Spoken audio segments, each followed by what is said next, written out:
would just like to say that I empathize on every position that you have that you explained to me, especially when talking about people calling you names, people saying really mean and nasty things to you, demeaning you because of your race, I would argue. I experienced that as a Black conservative, and it was the hardest part of being a Black conservative. But I don't understand how you can have this perspective as a Black man in America that there is no racial tension and no racial discrimination when we as Black women are 3 to 4 times more likely to die giving birth, when Black men are twice as likely to be killed on death row than white men for committing similar crimes, when you have the Hopi nation of people who don't have clean water to drink. There's a diabetes epidemic because there is no clean, accessible water that they are able to afford. I don't understand how you can have these positions that there is no racial disparities and that these things weren't set up against us when there is so much going against us in this country. I would say, as a woman who has experienced police violence, I was pregnant when I experienced police violence.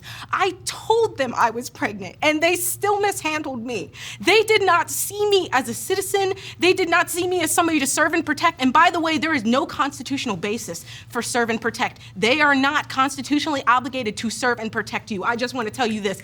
I told them I was pregnant and they still mishandled me. They didn't see me as somebody to protect. They saw me as a... That's what they saw. So a lot to unpack with that, and I'm truly sorry that happened to you. I think one thing to start with the middle ground that we can agree on is that, or two things really, is that there is still racial tension. Now, if that's a systemic thing, I wouldn't say.